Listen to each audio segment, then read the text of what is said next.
SB8 న్యూస్కి స్వాగతం. వికారాబాద్ జిల్లా తాండూరు గూడ్స్ ట్రాన్స్పోర్ట్ అసోసియేషన్ నూతన అధ్యక్షులు మహమ్మద్ అర్షద్ హైమద్ ఆధ్వర్యంలో నేడు గణతంత్ర దినోత్సవ వేడుకలను ఆ సంస్థ కార్యాలయం ముందు సభ్యులతో కలిసి ఘనంగా జరుపుకున్నారు. నూతనంగా ఎన్నికైన అధ్యక్షులు మహమ్మద్ అర్షద్ అహ్మద్ జాతీయ పతాకాన్ని ఎగురవేశారు. అనంతరం జాతీయ గీతాలాపన నిర్వహించారు. అనంతరం ఒకరినొకరు శుభాకాంక్షలు తెలుపుతూ మిఠాయిలు పంచుకున్నారు. ఈ సందర్భంగా అధ్యక్షుడు మహమ్మద్ అర్షద్ హైమద్ మాట్లాడుతూ ఎందరో మహానుభావుల త్యాగదనుల కృషితో పాటు వారు రచించిన రాజ్యాంగ కల్పనతోనే మనం నేడు సంతోషంగా ఉంటున్నామని అన్నారు. మన రాజ్యాంగం ప్రపంచానికి ఆదర్శమన్నారు. ప్రతి ఒక్కరిలో దేశభక్తిని పెంపొందించుకోవాలని, వారి ఆశయ సాధన కోసం కృషి చేయాలని అన్నారు. ఈ కార్యక్రమంలో తాండూరు గూడ్స్ ట్రాన్స్పోర్ట్ అసోసియేషన్ సభ్యులు పాల్గొన్నారు.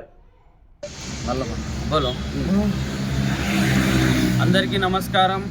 ఈరోజు మనకు 77వ గణతంత్ర దినోత్సవం మా ట్రాన్స్పోర్ట్ అసోసియేషన్లో జరుపుకుంటున్నాము. ట్రాన్స్పోర్ట్ అసోసియేషన్ సభ్యులందరికీ గణతంత్ర దినోత్సవ శుభాకాంక్షలు. తాండూరు ప్రజలకు, మన తెలంగాణ ప్రజలకు, భారతదేశంలో నివసిస్తున్న ప్రతి ఒక్కరికి గణతంత్ర దినోత్సవ శుభాకాంక్షలు తెలియజేస్తున్నాము. మన భారతదేశం డాక్టర్ బిఆర్ అంబేద్కర్ గారి నేతృత్వంలో 1950 26 జనవరిన రాజ్యాంగాన్ని అమలులో తెచ్చాము. ఆ రాజ్యాంగాన్ని స్ఫూర్తిగా తీసుకొని మనమందరము ప్రతి ఒక్కరము డెమోక్రటిక్గా ముందరికి వెళ్ళాలని, ప్రతి ఒక్కరూ భారతదేశ అభివృద్ధిలో భాగస్వామ్యం కావాలని ప్రతి ఒక్కరిని కోరుచున్నాను. అందులో మేము ట్రాన్స్పోర్ట్ వాళ్ళము కూడా భాగస్వామ్యం కావాలని కోరుచున్నాము.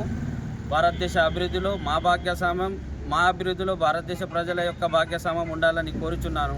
అందరికీ మరొకసారి 77వ గణతంత్ర దినోత్సవ శుభాకాంక్షలు తెలియజేస్తున్నాను. జై హింద్.